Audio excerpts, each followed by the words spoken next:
j'ai une question. Aujourd'hui, nous allons parler du surnaturel avec l'homme de Dieu, prophète Vital Christ ici présent. Prophète, bonjour et bienvenue à l'émission. Sois béni, servant de Dieu. Amen, amen. Avant de commencer, nous allons d'abord mettre l'émission entre les mains de Dieu.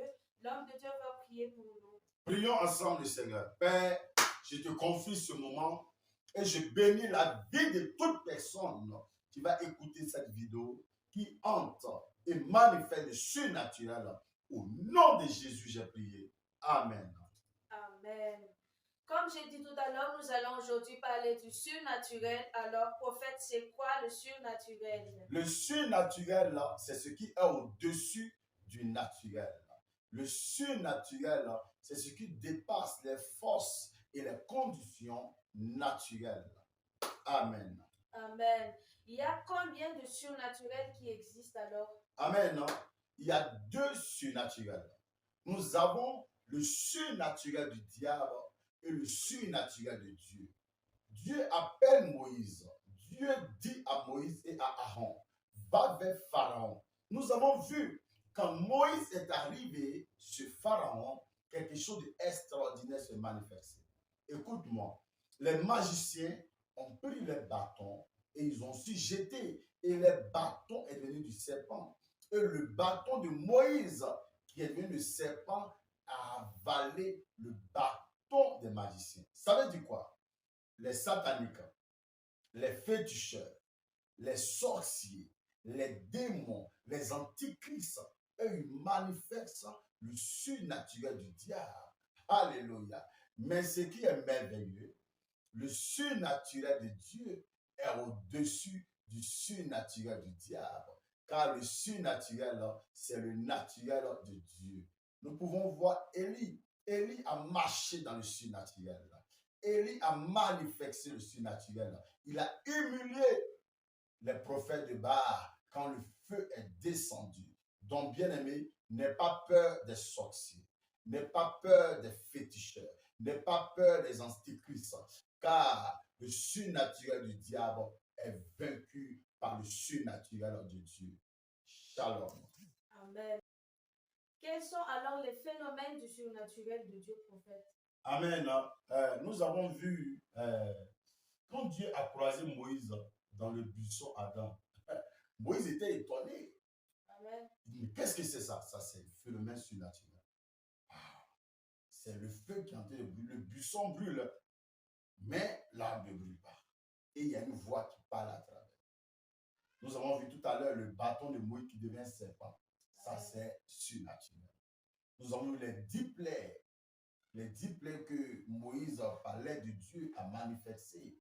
Et la mer rouge, tu vois une mer qui s'ouvre, ça c'est surnaturel. Amen. C'est pas naturel. Amen. Amen. La manne qui quitte du ciel, ça c'est surnaturel. C'est pas naturel. Alléluia. Alléluia. On voit Jésus qui chasse les démons. Donc les démons qu'on chasse dans les assemblées, ce sont les phénomènes surnaturels, les miraculeux, les signes et les prodiges. Il a multiplié le pain. Ah, Lazare est ressuscité. Ça, c'est un phénomène surnaturel. Donc, Amen. tout ce que tu vois, qui se démontre à chaque fois de manière extraordinaire que la médecine ne peut pas comprendre. Une femme qui perd du sang pendant 12 années, qui est guérie par l'onction, ça, c'est un phénomène surnaturel. Amen. Sois béni. Amen. Qui peut opérer dans le surnaturel de Dieu, prophète? Amen. Dans l'ancienne alliance, c'était seulement les prophètes. Amen. Dieu choisit chaque fois les prophètes dans l'ancienne alliance. Il y avait aussi les sacrificateurs et il y a aussi les rois. Parce que même le roi David a opéré dans le surnaturel aussi. Amen. Non? Amen. Mais dans la nouvelle alliance, j'aimerais que tu lis un verset rapidement pour bien comprendre ça. Marc 16, verset 16 à 18. Pour que tu vas bien comprendre ce que je dis. Parce que beaucoup d'enfants de Dieu sont manipulés, sont utilisés par les hommes de Dieu. Ils pensent que c'est seulement eux qui doivent manifester le surnaturel avec les titres, avec les dons qu'ils ont. Nous sommes dans la nouvelle alliance. On n'est plus dans l'ancienne alliance. Tu peux lire, s'il te plaît. Amen. Marc 16, verset 16 à 18, au nom de Jésus. Celui qui croira et qui sera baptisé sera sauvé, mais celui qui ne croira pas sera condamné. Voici les miracles qui accompagneront ceux qui ont cru en mon nom. Ils chasseront les démons, ils parleront de nouvelles langues, ils saisiront des serpents. S'ils boivent quelque breuvage mortel, il ne leur fera point de mal. Ils imposeront les mains aux malades et les malades seront guéris. Amen. Tu vois, elle a cité beaucoup de phénomènes du surnaturel dans ce verset. Amen. Ils chasseront les démons, ils parleront de nouvelles langues, ils buvront même des poisons et ils ne vont pas mourir. C'est qui? Ceux qui auront cru. Là, il n'a pas dit les disciples, il n'a pas dit les apôtres, les prophètes ou les cinq ministères. Il dit celui qui croira et qui sera baptisé. Et ceux qui vont croire en son nom, c'est eux, c'est miracle. C'est eux qui ont la capacité pour opérer dans le surnaturel. Amen. Tu vas lire encore un deuxième verset. Acte 2, verset 17.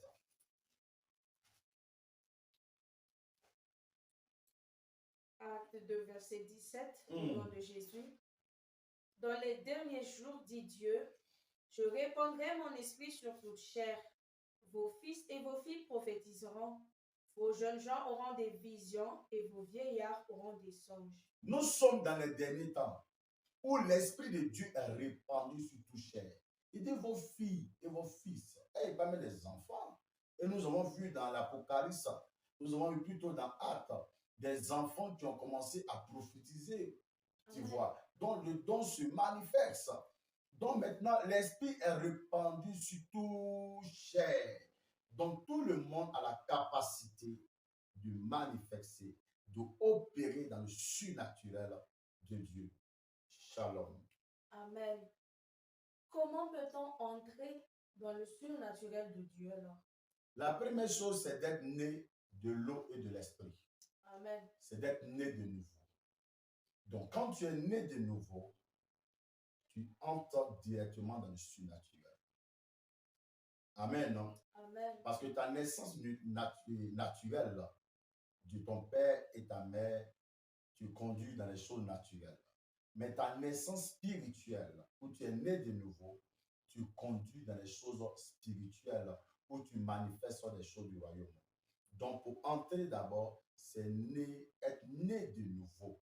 Si tu es réellement né de nouveau, tu vas entrer dedans. Et il a dit, celui qui va croire, qui va se baptiser de l'eau, le baptême de Jean. Parce que le baptême de Jean, c'est un acte naturel, mais c'est surnaturel. Amen. Parce que quand tu finis de te baptiser, c'est ta première carte d'accès pour dire que tu es enfant de Dieu.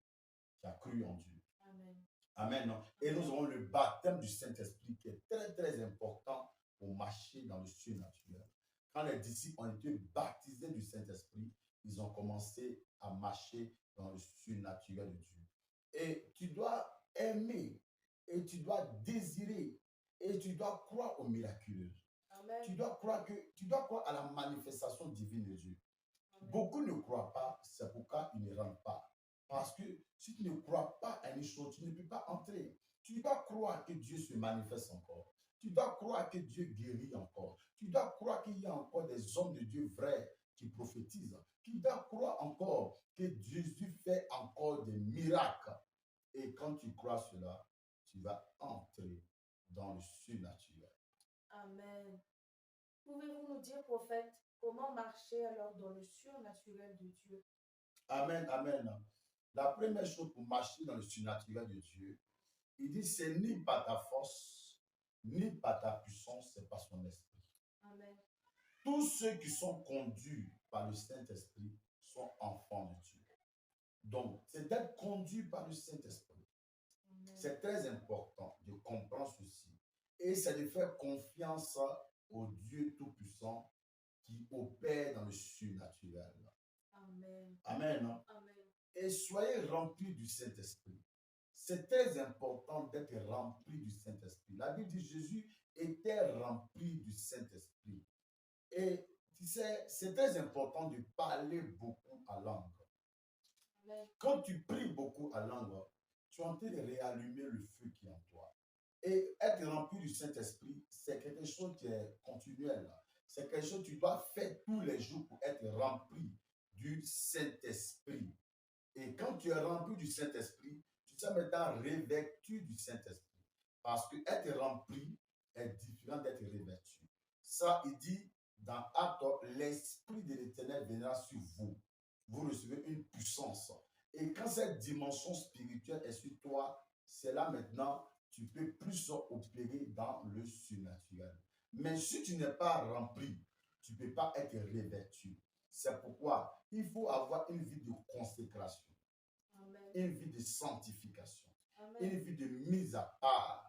Et tu vas beaucoup prier à langue, tu seras rempli et tu seras revêtu.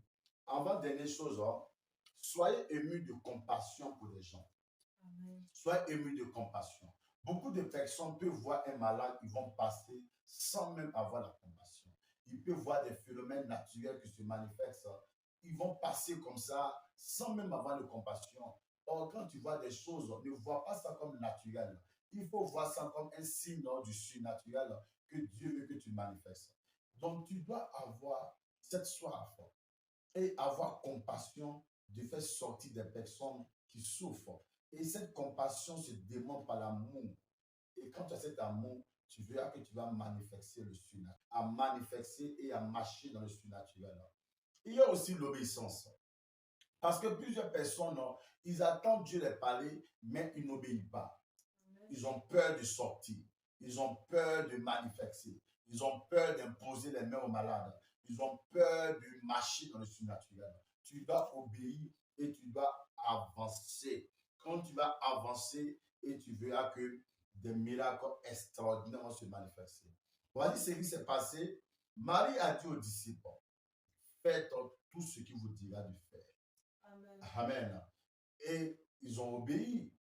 Quand ils ont obéi, ils ont pris de l'eau. Jésus a dit, prenez de l'eau, mettez dans les vases et envoyez. Jésus a prié dessus et l'eau s'est transformée en vin. S'ils n'avaient pas obéi, ils n'allaient pas voir le surnaturel. Donc l'obéissance est mieux que le sacrifice. Obéis et tu verras la démonstration du surnaturel dans ta vie. Shalom. Amen. Alors, j'espère que chacun aujourd'hui a pu avoir les réponses aux questions qu'il s'est posées sur le surnaturel. Avant de finir cette émission, nous allons demander à l'homme de Dieu de résumer un peu pour nous et aussi de prier pour la fin de cette émission. Le surnaturel est le naturel de Dieu. Le surnaturel, c'est ce qui est au-dessus du naturel. Parfois, les hommes n'arrivent pas à comprendre le miraculeux. Parfois, les hommes n'arrivent pas à comprendre les prodiges et les signes parce que c'est surnaturel. On ne peut pas l'expliquer. Et Dieu dit, si tu es né de nouveau, tu entres dans le surnaturel. Et tu peux marcher dans le surnaturel si tu es conduit du Saint-Esprit. Je vais prier le Seigneur pour toi, que Dieu t'aide à manifester la puissance divine dans ta famille, dans ta communauté, au nom de Jésus de Nazareth. Amen. Amen. Alors, c'était la fin de cette émission. Je vous remercie d'avoir suivi jusqu'à la fin. Et nous remercions aussi notre invité ici présent. Et je vous donne rendez-vous à la prochaine émission. Shalom à tous. Shalom.